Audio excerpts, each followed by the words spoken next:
É bastante notável pensar que dois dos maiores filósofos da história caminharam pela Terra ao mesmo tempo, isso é certo. Sêneca e Jesus Cristo nasceram no ano 4 a.C.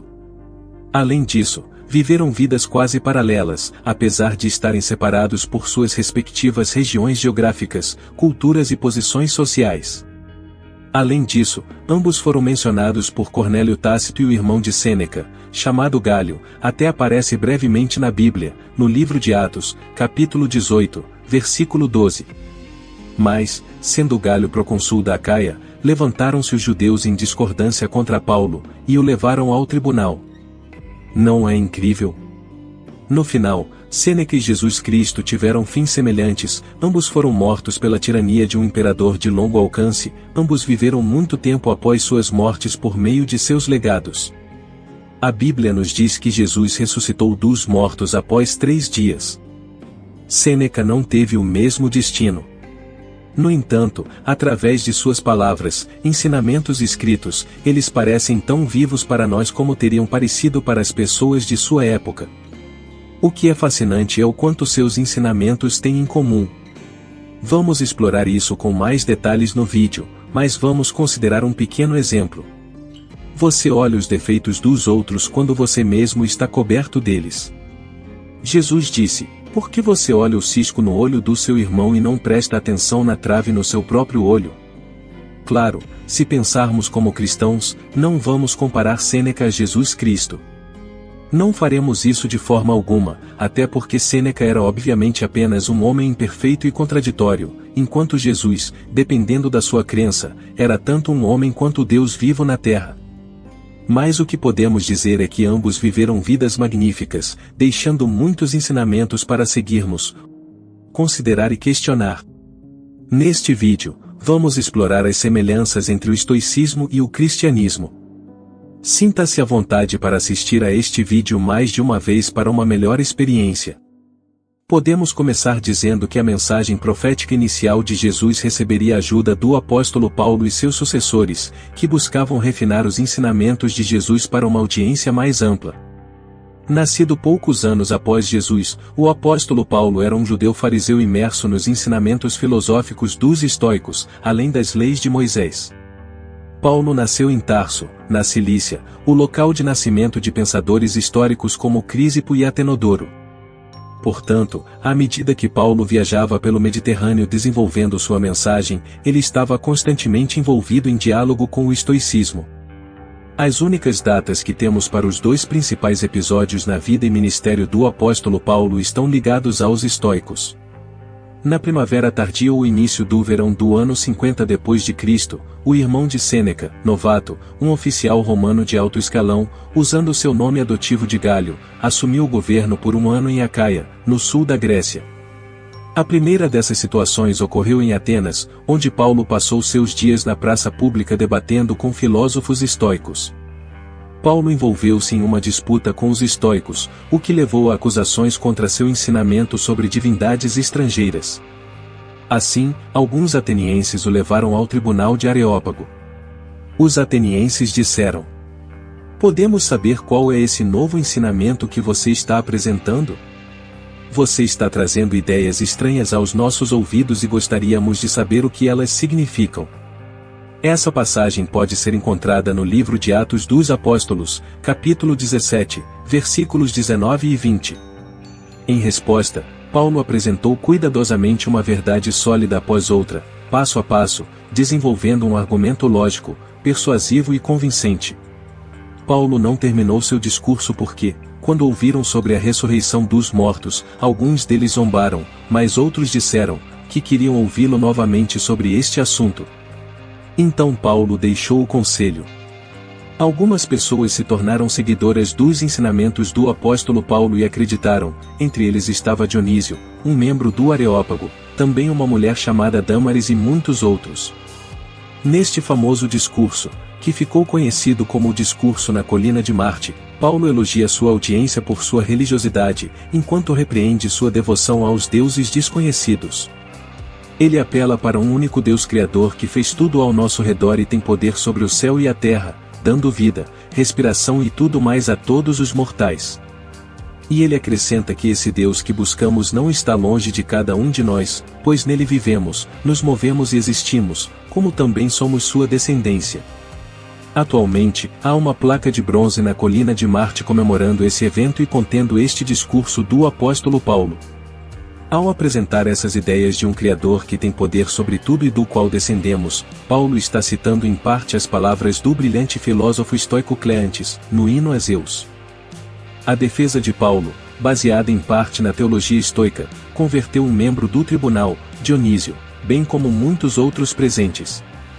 Dionísio se tornaria o primeiro bispo cristão de Atenas. Em seguida, Paulo segue para Corinto, onde Gálio, irmão de Sêneca, era governador no ano 52 d.C. Assim como Sêneca foi chamado de volta do exílio para servir como tutor do jovem Nero, Paulo foi acusado e levado a julgamento pelos judeus. Podemos encontrar esse relato na Bíblia, em Atos 18, versículos 12 e 13, onde os judeus dizem: "Este homem persuade os homens a adorarem a Deus contra a lei." No entanto, Paulo foi levado diante de Gálio, que rejeitou as acusações contra ele. Nos 7 anos seguintes, Paulo desenvolveu suas igrejas com sucesso por todo o império, enquanto Sêneca foi de tutor de Nero a seu braço direito na administração. Estoicismo e cristianismo são compatíveis? Quando Nero se tornou imperador aos 16 anos, Sêneca se tornou o conselheiro do imperador. Sua primeira tarefa foi escrever discursos para Nero convencer Roma de que não era totalmente insano dar a uma criança poderes quase divinos sobre milhões de pessoas. Infelizmente, o tempo rapidamente revelou que Nero era perturbado e falho. Em 64 d.C., o grande incêndio atingiu a cidade de Roma, impulsionado por ventos fortes, destruindo mais de 2/3 da cidade. No entanto, como o imperador Nero, um aluno de Sêneca, ordenou a decapitação do apóstolo Paulo no mesmo ano. Você poderia pensar que estoicismo e cristianismo obviamente não são compatíveis. No entanto, só podemos ver alguns poucos casos isolados de conflitos entre essas duas partes da história. Tais ocorrências nos levam a pensar que talvez isso só tenha acontecido devido à época em que viveram, um período de conflitos e lutas pelo poder. Como Kevin Hove, professor de Novo Testamento na Universidade Duke, nos Estados Unidos diz, o estoicismo tem sido há muito tempo um parceiro de conversa explícito e até próximo para pensadores cristãos. Havia também o autor cristão do século II, Tertuliano, que se referiu a Sêneca como ocipenoster, um termo latino que significa o frequentemente nosso. Um século depois, Jerônimo eliminou o cepel e disse que Sêneca era simplesmente onoster, significando o nosso em seu livro sobre homens ilustres. Agostinho de Hipona, conhecido pelos católicos como Santo Agostinho, também faz referência a passagens de Sêneca em sua obra A Cidade de Deus. Assim, a relação entre estoicos e cristãos é profunda. Mas pode um estoico ser um cristão? Pode um cristão ser um estoico? O debate sobre esse assunto continua até hoje. Livros foram escritos por estudiosos tentando mesclar estoicismo e cristianismo, assim como livros foram escritos por estudiosos tentando separá-los. A maioria dos estudiosos parece concordar que é difícil ser tanto um estoico quanto um cristão ao mesmo tempo.